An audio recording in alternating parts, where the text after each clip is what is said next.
Hello everyone, welcome to EduTap. So in today's session, we are going to discuss the second part of May 2025 PPB JIB examination. तो मई 2025 में जो PPB का exam हुआ था उसका part 1 लगभग 45 questions हम ऑलरेडी डिस्कस कर चुके हैं, वो आप चैनल पे देख सकते हैं। This is the part 2। So previous year questions बहुत इंपॉर्टेंट पार्ट है जेआईबी एग्जाम की प्रिपरेशन के लिए, because a lot of times we see के क्वेश्चंस रिपीट हो रहे हैं या सेम टाइप के क्वेश्चंस आ रहे हैं। तो आप क्या कर सकते हैं, इसी वीडियो के डिस्क्रिप्शन में ना एक लिंक है ई बुक्स का, उस पर जाके आप क्लिक करेंगे तो आप कुछ ई बुक्स डाउनलोड कर पाएंगे जिसमें आपको 2023 मई से लेके मई 2025 के सॉल्व प्रीवियस ईयर क्वेश्चंस मिलेंगे, प्लस आपको 1200 इंपॉर्टेंट एमसीक्यूज अलग से मिलेंगे, प्लस आपको इंपॉर्टेंट टॉपिक्स की लिस्ट भी मिल जाएगी। क्योंकि अब टाइम कम है तो हमें जितना भी अभी टाइम देना है प्रिपरेशन को, बहुत हमारा डेडिकेटेड प्रिपरेशन होना चाहिए, प्लस एग्जाम की क्या डिमांड है उसके हिसाब से होना चाहिए। तो ये फाइल्स आपको उस चीज़ में बहुत ज़्यादा हेल्प करेंगी। तो हम ऑलरेडी कुछ क्वेश्चन डिस्कस कर चुके हैं, this is the part 2, this will be the last part. चलिए, पहला क्वेश्चन है, which the following statement is true regarding contracts with minors according to the Indian majority act. तो माइनर्स के साथ कॉन्ट्रैक्ट होते हैं, उसको लेके है ये question. A minor can enter into any contract and it is always legally valid. तो ऐसा नहीं है, माइनर जो होता है वो कॉन्ट्रैक्ट में एंटर करने के लिए कॉम्पिटेंट नहीं होता। A contract entered into by a minor is void, void माने कि इलीगल है, उसकी वैलिडिटी नहीं है। And assets pledged against an advance granted to a minor can not be appropriated. कि अगर हम माइनर को कोई लोन देते हैं अगेंस्ट सम एसेट्स, तो हम उन एसेट्स को अप्रोप्रिएट नहीं कर सकते अगर कल वो लोन पे डिफॉल्ट कर दें। Minor can borrow money without restrictions and the contract is enforceable, ऐसा नहीं है। माइनर सिर्फ एक बहुत ही लिमिटेड रीजन है जिसके लिए लोन ले सकता है, वो है नेसेसिटीज। नेसेसिटीज के लिए अगर वो लोन लेगा तो उसके लिए वो जो चीज गिरवी रखेगा उसके थ्रू बैंक अपना बाद में पैसा रिकवर कर सकता है। माइनर कभी भी पर्सनली लाइबल नहीं होगा, ठीक है। Property of minor can not be use to recover money lent to them for necessities, तो ये गलत है। अगर एक 17 साल का बच्चा अपनी नेसेसिटीज जैसे कि एजुकेशन के लिए लोन लेता है और कोई प्रॉपर्टी गिरवी रखी जाती है तो उस प्रॉपर्टी से पैसा रिकवर किया जा सकता है। तो बी यहाँ पे करेक्ट है कि वैसे कॉन्ट्रैक्ट आप नहीं कर सकते, लेकिन माइनर नेसेसिटीज के लिए अगर लोन लेता है उसके लिए आप उसके साथ कॉन्ट्रैक्ट कर सकते हो, ठीक है। अगर रैंडम कोई लोन ले लेता है माइनर, तो वहां पे फिर आप उसकी कोई प्रॉपर्टीज भी यूज नहीं कर सकते पैसा रिकवर करने के लिए, क्योंकि माइनर के साथ कॉन्ट्रैक्ट वॉइड होता है। तो बी यहाँ पे करेक्ट आंसर है। The government provides interest subvention of dash per annum to the banks in respect of short term production credit up to dash is provided to the farmers. तो यहाँ पे 1.5% का इंटरेस्ट सबवेंशन मिलता है banks को अगर वो प्रोडक्शन क्रेडिट प्रोवाइड करते हैं फार्मर्स को 3 लाख रुपए तक का। तो ये आपकी बुक में से ये क्वेश्चन आया है डायरेक्टली। इन बिल फाइनेंस डिस्काउंटिंग किससे एसोसिएटेड है? फंड बेस्ड क्रेडिट फैसिलिटी है, non fund based credit facility है, नन ऑफ द अबव, या फिर बोथ ए एंड बी। देखो, फंड बेस्ड क्रेडिट फैसिलिटी में ना आपको इमीडिएटली पैसे मिलते हैं बैंक की तरफ से। Non fund based credit facility में इमीडिएटली कोई पैसा बैंक आपको नहीं देता है, फ्यूचर में कोई सिचुएशन अराइज होने पे बैंक का पैसा खर्च होगा या बैंक पैसा देगा। जैसे बैंक गारंटी दे रहा है मेरे बिहाफ पे, तो गारंटी देने के लिए बैंक को पैसे थोड़ा ना देने पड़ रहे हैं। हाँ, अगर फ्यूचर में सिचुएशन अराइज होती है कि जिस चीज के लिए गारंटी दी है वो सिचुएशन अराइज होगी, तब बैंक को पैसा देना पड़ेगा। तो वो नॉन फंड क्रेडिट होता है, non fund based credit facilities है। फंड बेस में इमीडिएटली पैसा मिलता है, जैसे मैं बैंक से लोन लेने जाती हूँ, बैंक मुझे पैसा दे देगा। ओवरड्राफ्ट लेती हूँ, बैंक से मुझे पैसा मिल जाएगा।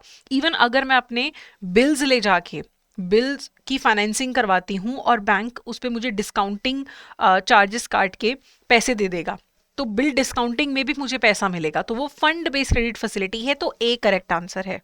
Next is RBI has advised banks to submit the list of suit filed and non-suit filed accounts of willful defaulters having outstanding amount of rupees dash and above to the credit information companies of which they are members in a quarter। तो देखो, कुछ लोग ना willful default करते हैं कि पैसे हैं फिर भी बैंक का पैसा नहीं चुका रहे हैं। कुछ के अगेंस्ट बैंक सूट फाइल किया होता है, कुछ के अगेंस्ट अभी सूट फाइल नहीं किया होता। लेकिन जो भी willful defaulter हैं और जहाँ पे अमाउंट 25 लाख या उससे ज़्यादा का इन्वॉल्व है, तो उसका जो डाटा है वो सबमिट करना पड़ता है क्रेडिट इंफॉर्मेशन कंपनीज को।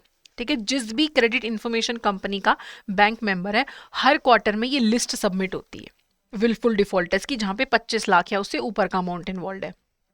अगला है drawing power in a borrowers account is calculated by deducting the interest amount for the sanction limit, subtracting the outstanding balance from the total credit limit, determining the value of current assets minus margin as prescribed by the bank, estimating borrower's future profits and adding it to the working capital।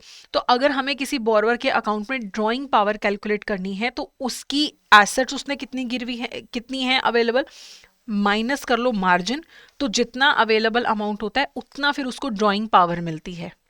ठीक है, margin रखने के बाद ही bank आपको drawing power देता है। अगला है customer profitability analysis is very helpful. क्यों, क्या होता है, helps assess the customers net worth before sanctioning a loan, determining the profit earned from every individual product और service availed by the customer, helps in evaluating the overall profitability of a customer across all business relationships, ensure that only high value customers are offered banking services। तो देखो हम customer profitability analysis में देखते हैं कि इस customer का हमारे साथ जो भी बिजनेस रिलेशनशिप है, ओवरऑल हमें इस कस्टमर से कितना प्रॉफिट हुआ है। ठीक है, तो सी करेक्ट आंसर है। Which factor does not fall under the 6 cardinal principles of lending. जब भी बैंक लोन देता है ना, तो कुछ चीजें हैं, कुछ प्रिंसिपल्स हैं जो उसको फॉलो करने पड़ते हैं। लिक्विडिटी देखनी है बैंक को, जब भी लोन देने बैंक को अपनी लिक्विडिटी के बारे में सोचना है, बैंक को रिस्क डाइवर्सिफाई करना है, सारा का सारा लोन एक ही सेक्टर में नहीं दे देना, एक ही जोग्राफिकल एरिया में नहीं दे देना। ठीक है, प्रॉफिटेबिलिटी के बारे में भी सोचना है। Collateralization is not a cardinal principle. ठीक है, कोलेटरल्स एंड सिक्योरिटीज आपका एक प्रिंसिपल होगा। ठीक है, अगर हम बहुत इसको खींच के ले जाएं तो कुछ लोगों को लगेगा आंसर ये भी सही हो सकता है, लेकिन अगर यहाँ पे कोलेटरल या सिक्योरिटी लिखा होता तब ये करेक्ट आंसर होता। कोलेटरलाइजेशन प्रोसेस है, वो कार्डिनल प्रिंसिपल नहीं होगा। ठीक है, तो हमें एलिमिनेशन से भी कई बार चलना पड़ता है। अगला है as per companies act the minimum number of members required to float a public company. तो 7 मेंबर्स रिक्वायर्ड होते हैं अगर आपको पब्लिक कंपनी ओपन करनी है, मैक्सिमम पे कोई भी लिमिट नहीं है। प्राइवेट कंपनी में मिनिमम 2 और मैक्सिमम 200 मेंबर्स हो सकते हैं। Next question is for a firm the major source to finance the current assets is. Current assets के लिए पैसा चाहिए तो कहाँ से उठाया जाएगा, equity share capital, long term loans, working capital finance from the banks या फिर कैपिटल रिजर्व। तो करंट एसेट्स यानी कि शॉर्ट टर्म में लगेगा वो पैसा, करंट एसेट्स तो शॉर्ट टर्म के लिए होती है, तो मेजरली अगर पैसे की जरूरत है तो वर्किंग कैपिटल फाइनेंस लिया जा सकता है बैंक से।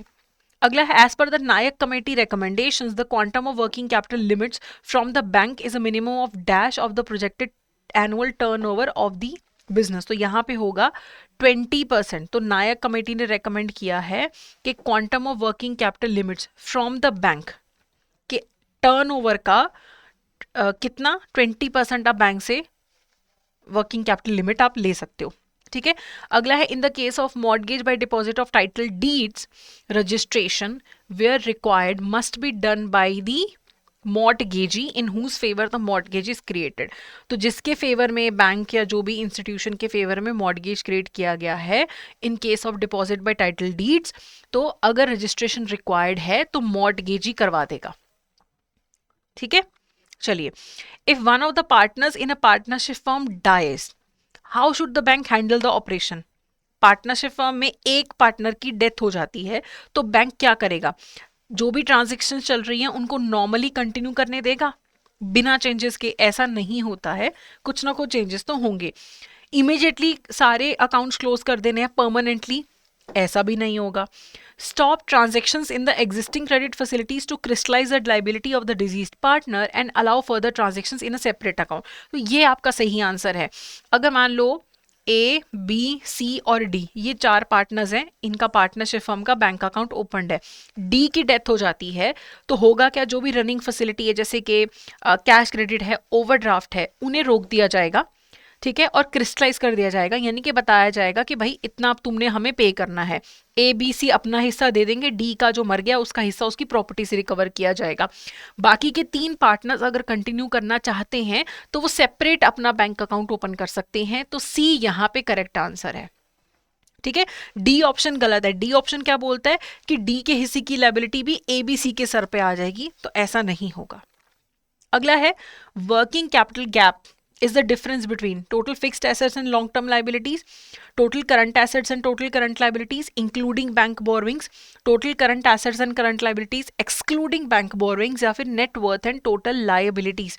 तो वर्किंग कैपिटल गैप होता है कि करंट एसेट्स और करंट लाइबिलिटीज में कितना गैप है excluding bank boring. Bank boring को साइड पे करो, उसके अलावा टोटल करंट एसेट्स और करंट लाइबिलिटीज में कितना गैप है उसे हम वर्किंग कैपिटल गैप बोलते हैं, और इस गैप को पूरा करने के लिए फिर हम बैंक से बोरो कर सकते हैं।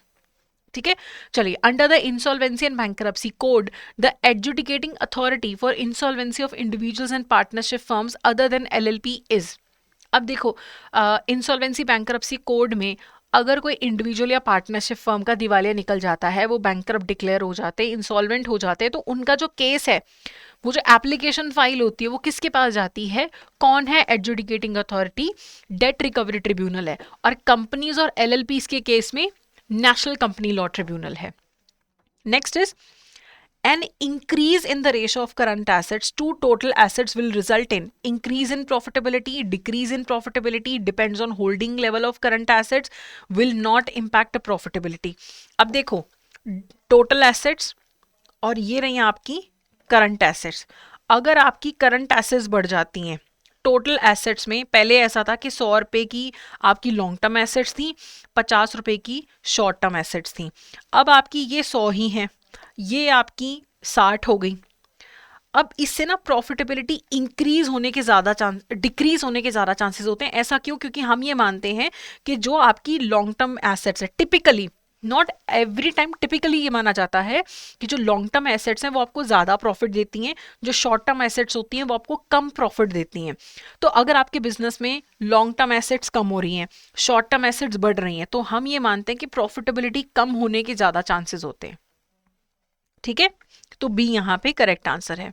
अगला है match the following type of banks with their prescribed priority sector lending targets for advances to weaker sections. तो वीकर सेक्शंस को जो प्रायोरिटी सेक्टर लेंडिंग की जाती है, तो उनके क्या टारगेट हैं? Scheduled commercial bank, foreign banks, regional rural banks, small finance banks. तो देखो यहाँ पे शेड्यूल्ड बैंक्स का है 12%, फॉरेन बैंक्स जो हैं उनका कितना टारगेट है? उनके लिए एप्लीकेबल नहीं होगा, जिनकी 20 से कम ब्रांचेस हैं इंडिया में, उनके लिए वीकर सेक्शंस के लिए टारगेट नहीं है। उनके लिए ओवरऑल 40% का टारगेट होता है पीएसएल का, और 32% वो एक्सपोर्ट क्रेडिट दे सकते हैं, 8% किसी को भी दे सकते हैं, तो उनके लिए सब टारगेट और नहीं है। ठीक है, तो ये होगा। इसके बाद रीजनल रूरल बैंक्स के लिए 15% टारगेट और स्मॉल फाइनेंस बैंक्स के लिए 12% टारगेट है। तो बी जो है यहाँ पे करेक्ट आंसर है। अगला है the principles of adequacy of working capital is based on which of the following assumptions? Excess financing is encouraged to increase liquidity। कभी भी देखो, ऐसा नहीं बोला जाता कि बहुत ज्यादा वर्किंग कैपिटल अरेंज करके रखो। अगर आपको रिक्वायरमेंट है 5 लाख की वर्किंग कैपिटल की, लेकिन आप 7 लाख अगर लेके बैठे हो, अननेसेसरी 2 लाख आपने एक्स्ट्रा बैंक से उठा रखा है, इस 2 लाख पे आपको अननेसेसरीली लोन चुकाना पड़ रहा है, इंटरेस्ट के समेत ही आपको चुकाना पड़ेगा। प्लस जब एक्स्ट्रा पैसा होता है तो धांधली होने के भी चांसेस ज्यादा होते हैं। एक्सेस में ही होता है ना, कम में नहीं होता ये चीज कभी भी। ठीक है, तो ये तो नहीं हो सकता वर्किंग कैपिटल रिमेन्स स्टैटिक, ऐसा नहीं होता है। Business condition company to company vary करता है। आपका वर्किंग कैपिटल ज्यादा कम रिक्वायरमेंट रहता है अलग अलग कंपनीज का। ओके, उसके बाद working capital requirements very and should be based on the actual business needs. ये बिल्कुल सही है। जो वर्किंग कैपिटल रिक्वायरमेंट है ना, वो चेंज होता रहता है, और आपको अपने बिजनेस की ज़रूरतों के हिसाब से वर्किंग कैपिटल को चेंज करते रहना होता है। रिक्वायरमेंट चेंज होती रहती है। Fixed working capital limit should be sanction regardless of operational size. तो ऐसा कुछ नहीं है कि फिक्स्ड वर्किंग कैपिटल रहता है, ऑपरेशनल ज़्यादा है तो हो सकता है ज़्यादा रिक्वायरमेंट हो, कम है तो कम होगा। अगला है Under IBC 2016, the fresh start process allows individuals to resolve insolvency matters expeditiously within a maximum of 180 days। 180 दिन के अंदर अंदर वो जो पूरा इंसॉल्वेंसी का इशू है वो रिजॉल्व होना चाहिए। अगला है a customer has approved overdraft limit of 80,000। मान लो मैंने ओवरड्राफ्ट लिया 80,000 का बैंक से, अकाउंट में से ऑलरेडी मैंने 18,000 विड्रॉ कर लिए। 18,000। अब कस्टमर एक 60,000 का चेक प्रेजेंट करता है, तो क्या करोगे आप उस चेक को वापस कर दोगे इनसफिशिएंट बोल के कि लिमिट एक्सीड हो गई है, चेक को ऑनर करोगे क्योंकि ये जो चेक है अभी सैंक्शन लिमिट के बीच में है, होल्ड द चेक और क्लैरिफिकेशन मांगोगे, या फिर चेक को ऑनर करोगे लेकिन पेनल्टी लगाओगे। देखो मेरे पास 80,000 की लिमिट है, मैंने 18,000 की लिमिट यूज कर ली, यानी कि अभी भी मेरे पास 62,000 की लिमिट बची है ओवरड्राफ्ट में। तो अगर मैंने 60,000 का चेक इशू कर दिया, ऑब्वियसली 62,000 की लिमिट है, 60 का चेक इशू किया तो हो जाएगा, एक्सीड तो हुआ ही नहीं है, तो चेक ऑनर हो जाएगा, डिसऑनर की तो बात ही नहीं है। ये ना आपको अननेसेसरली कंफ्यूज करने के लिए क्वेश्चन बनाया गया था, बहुत ही सिंपल क्वेश्चन है ये, ठीक है।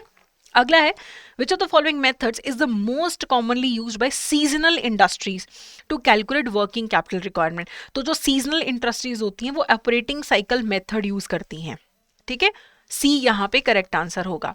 Next is the Deendayal Antyodaya Yojana national rural livelihood mission scheme provides an interest subvention of dash to banks on loan dispersed to women SHGs। तो यहाँ पे ना इंटरेस्ट सबवेंशन बैंक्स को कितना दिया जा रहा है, तो वो है मैक्सिमम 5.5%। देखो विमेन को मैक्सिमम 7% बैंक चार्ज करेगा, अगर मान लो बैंक का अपना रेट कितना है 12, तो ये 5 का बर्डन कौन लेगा, गवर्नमेंट। तो इंटरेस्ट सबवेंशन ये मैक्सिमम 5.5 हो सकता है, मैक्सिमम 5.5, ठीक है।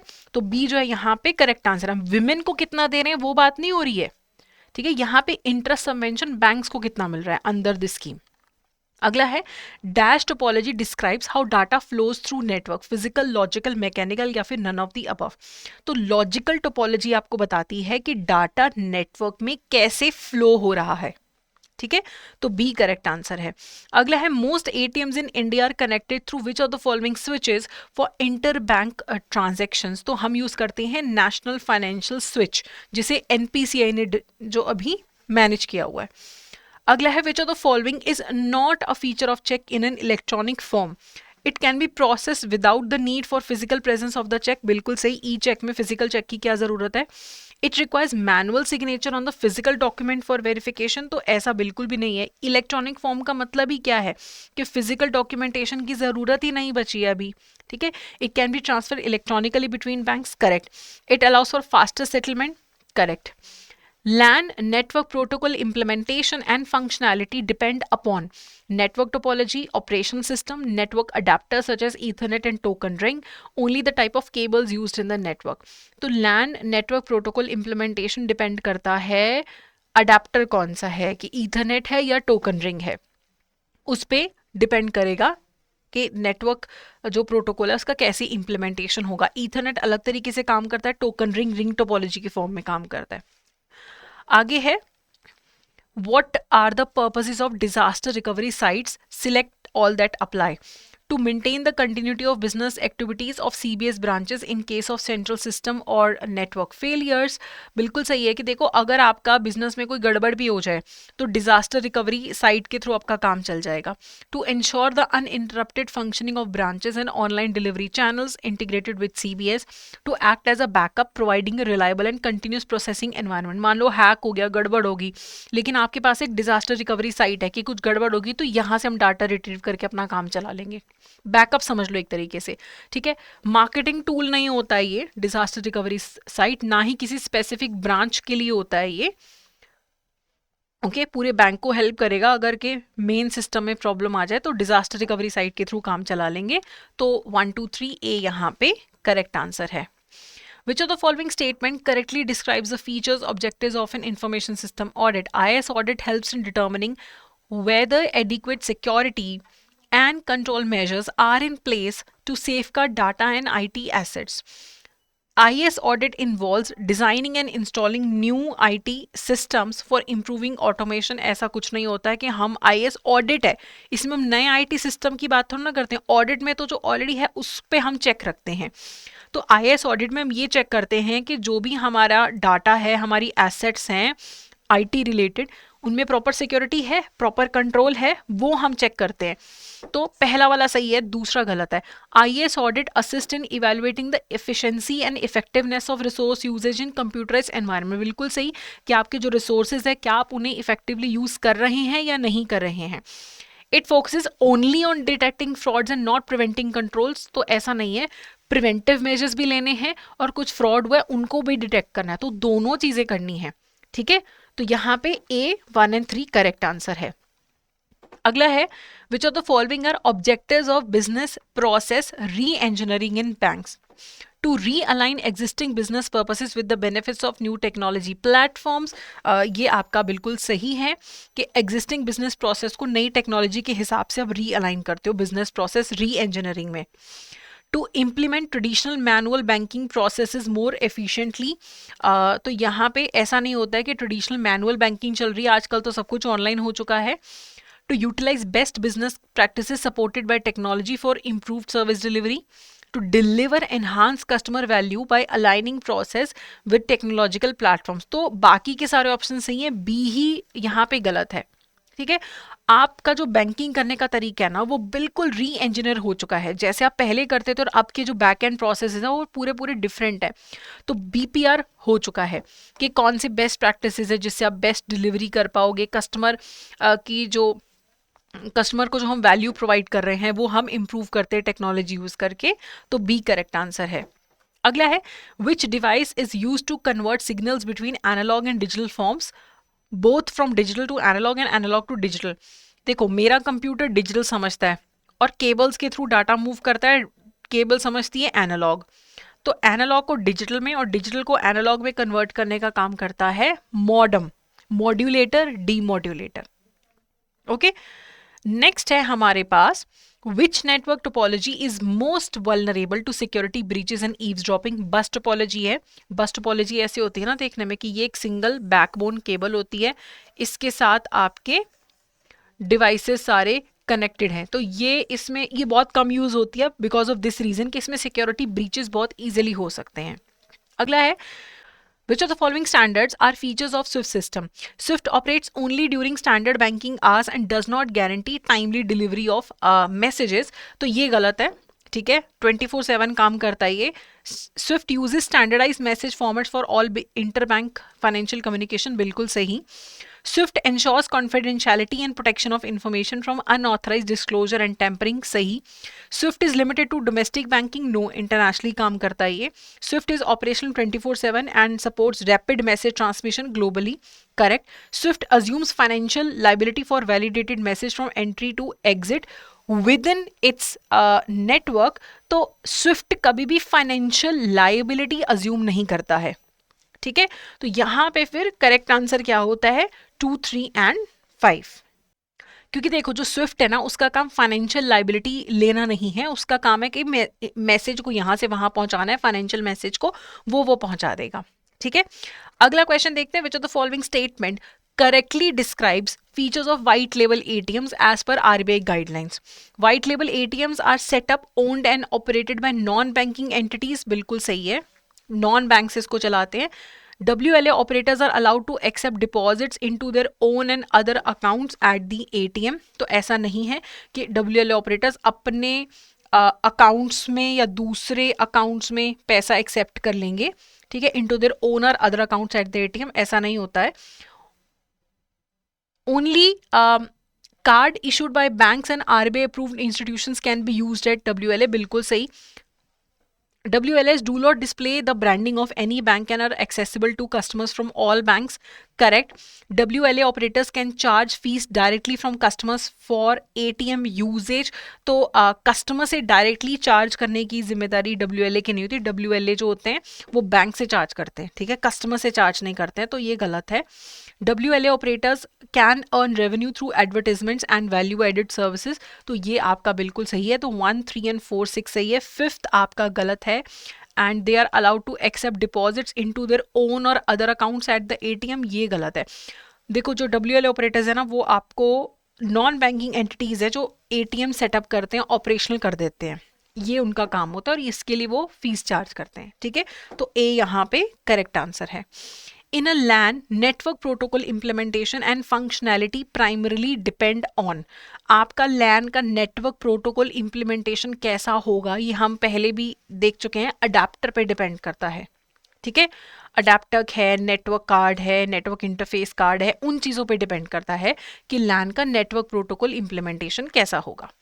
अगर which of the following is not a disadvantage of LAN, क्या डिसएडवांटेज नहीं है? Limited to a small geographical area like a building, ये तो है, लिमिटेड एरिया में होता है लैन। इसकी प्रॉपर मैनेजमेंट की रिक्वायरमेंट होती है, क्लाइंट रिक्वेस्ट को प्रॉपरली मैनेज करना पड़ता है, ये भी सही है। हाई कॉस्ट ऑफ इंस्टॉलेशन होती है, लार्ज बिल्डिंग्स में मेंटेन करना मुश्किल है, correct. Enabling sharing of data and resource efficiently among users, ये तो पॉजिटिव चीज़ है ना, डिसएडवांटेज थोड़े ना कि रिसोर्सेज आप एफिशिएंटली यूज करते हो। तो D is the correct answer. What is SWIFT primarily known as? An international payment settlement system, global messaging platform for financial institutions, financial regulator for international transactions, या central bank operated clearing house. So SWIFT एक global messaging network है कि यहाँ से वहाँ अगर financial message जाना है तो वो स्विफ्ट के थ्रू चला जाएगा। तो बी करेक्ट आंसर है।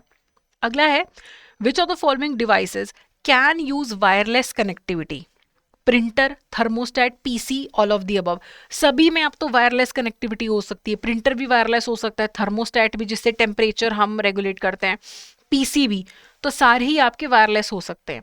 विच network topology is widely adopted by banks? तो बैंक्स में सबसे ज़्यादा ना हम स्टार टोपोलॉजी यूज़ करते हैं, जिसमें एक सेंट्रल सर्वर या हब होता है जिससे सारे कनेक्टेड होते हैं। तो ये सबसे ज़्यादा बैंक्स में यूज़ होती है स्टार टोपोलॉजी। अगला, which are the following notions about business ethics is not a myth? Business ethics change people's personalities and suppress their individuality. ऐसा कुछ भी नहीं है कि बिजनेस अगर आप एथिक्स फॉलो करते हो तो आपकी पर्सनैलिटी सप्रेस हो जाती है, इंडिविजुअलिटी सप्रेस हो जाती है, ऐसा कुछ भी नहीं है।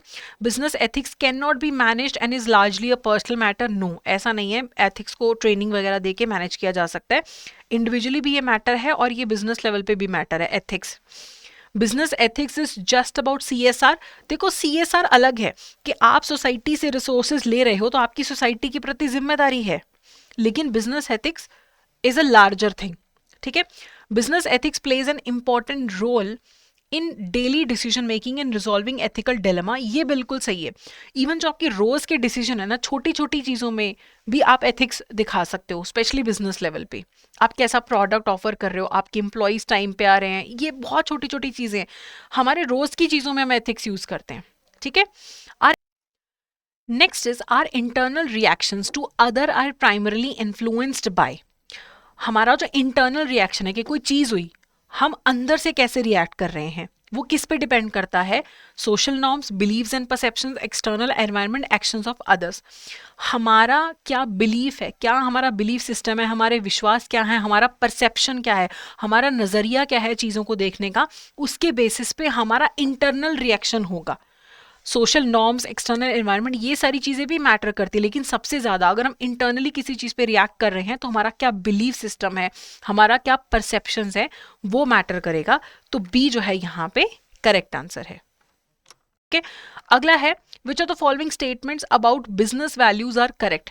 Business values represent the core principles और standards that guide the way business is done. Business values are flexible and change frequently based on market conditions. Business values influence the organizational culture and drive how and why actions are taken. Business values are determined by external factors such as investors and customers. तो business values ना external नहीं, internal factors से भी determine होती हैं। External influence भी हो सकता है, लेकिन एक बिजनेस की खुद की वैल्यूज इंटरनल होती हैं, तो फोर्थ तो नहीं हो सकता। ठीक है, बिजनेस वैल्यूज बहुत फ्रीक्वेंटली चेंज नहीं होती हैं, कुछ कोर वैल्यूज होती हैं जो हमेशा रहती हैं, तो सेकंड भी नहीं है। बाकी बिजनेस वैल्यूज हमारे कोर प्रिंसिपल्स हैं कि हम बिजनेस कैसे करते हैं। ठीक है, और बिजनेस वैल्यूज जो हैं हमारे ऑर्गेनाइजेशन के कल्चर को भी इन्फ्लुएंस करता है कि हम कोई चीज़ कर रहे हैं, क्यों कर रहे हैं। उसके बाद है अगला question, you are an HR professional, एक रेप्यूटेड कंपनी में आपका एक क्लोज फ्रेंड है, वो आपके साथ काम करता है, उसकी फैमिली के साथ आप डिनर कर रहे हो, उसकी माँ आपको पूछती है कैजुअली कि अच्छा इंक्रीमेंट होने वाला है, प्रमोशन होने वाला है, मेरे बेटे का कैसे है। ठीक है, अब आपको पता है इंटरनल टाइमलाइन, परफॉर्मेंस डाटा, ये सारा कुछ कॉन्फिडेंशियल है, आप नहीं बता सकते, तो आप क्या करोगे अब? ठीक है, don't worry, he is doing great, I have seen his file, he is getting promotion. Sorry, I can't disclose such information even though we are friends. I hope you understand. Well, officially nothing has been declared, but off the record, here's what I know.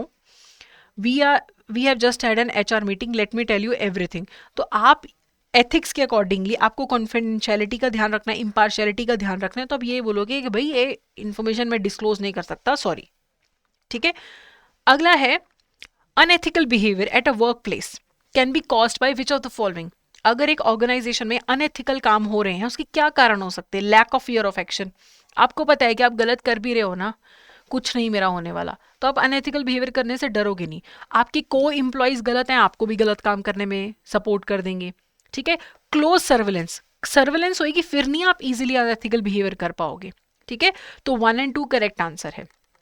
अगले which of the following are the key characteristics of business values, they define the core principles that guide how business is conducted, they frequently change with every new business strategy. देखो business values ना बहुत जल्दी change नहीं होती हैं, ये हमारे core principles हैं, ये सही है। They influence organisational culture and decision making, ये भी बिल्कुल सही है। They help business grow without losing focus on what matters, ये बिल्कुल सही है कि जो मैटर करता है ना, आप जो वैल्यू फॉलो करते हो वही करते हो। ठीक है, तो यहाँ पे 1, 3 and 4 बी आपका करेक्ट आंसर है। Next is which of the following statement correctly defines ethics as per general understanding. Ethics is a study of business regulations and legal compliance, personal preference and opinions that vary individual to individual. It is a discipline dealing with moral duty, set of moral principles and conduct governing individuals or groups. Scientific theory है no, तो ethics एक ऐसा discipline है जो morals की बात करता है, मॉरल प्रिंसिपल्स, मॉरल ड्यूटीज की बात करता है एंड कंडक्ट की बात करता है कि कैसे इंडिविजुअल और ग्रुप को खुद को कंडक्ट करना है। तो सी यहाँ पे करेक्ट आंसर है। ठीक है, तो ये जो क्वेश्चंस हैं, ऐसा नहीं कि एग्जैक्टली सेम क्वेश्चंस आ जाएंगी, क्वेश्चन करने का मेन मोटिव ये भी है कि आपको आइडिया लगना चाहिए कि किस टाइप के क्वेश्चंस आ रहे हैं। इस बार का पेपर काफ़ी ज़्यादा डिफिकल्ट आया था, बहुत रैंडम क्वेश्चंस हैं, कुछ क्वेश्चंस ऐसे हैं जिनमें आप डेफिनेटिव आंसर बता ही नहीं पा रहे हो, वो तो कोई आंसर की देते नहीं है। ठीक है, तो थोड़ा सा हमें कंसेप्चुअल क्रेडिट पे ध्यान देना पड़ेगा। तो अगर आप JIB एग्जामिनेशन के लिए प्रिपेयर कर रहे हैं and you want to buy a course जो आपका वन स्टॉप सोल्यूशन हो, तो इसी वीडियो के डिस्क्रिप्शन में आपको JIB कोर्सेज का लिंक मिलेगा। आप हमारी वेबसाइट पे जा सकते हैं, वहाँ पे JIB कोर्सेज में आपको मास्टर कोर्स देखने को मिलेगा। तो मास्टर कोर्स जो है उसमें आपको सारे सब्जेक्ट्स की रिकॉर्डेड क्लासेस, एग्जाम से जस्ट पहले live classes, notes, test series, chapter wise MCQ सब कुछ मिलेंगे। अब ये तो सारे सब्जेक्ट्स का है। ठीक है, आप JABAT कोड यूज कर सकते हो, लेकिन जब भी आप एनरोल करेंगे आप देख लीजिएगा कौन सा कोड एप्लीकेबल है। ठीक है, अभी हमारा JABAT कोड एप्लीकेबल है, लेकिन हो सकता है जब आप एनरोल करें यहाँ पे कोई और कोड एप्लीकेबल हो। तो इसके अलावा अगर आपको सारे सब्जेक्ट्स में हेल्प की ज़रूरत नहीं है, किसी इंडिविजुअल सब्जेक्ट के लिए भी आप एनरोल कर सकते हैं मास्टर कोर्स में, वो भी ऑप्शन आपके पास अवेलेबल है इंडिविजुअल सब्जेक्ट्स के लिए एनरोल करने में। बाकी आपको कोई डाउट है तो आप हमें मेल कर सकते हैं hello@edutab.co.in। ठीक है, इसके अलावा आप हमें कॉल कर सकते हैं 8146207241 पे।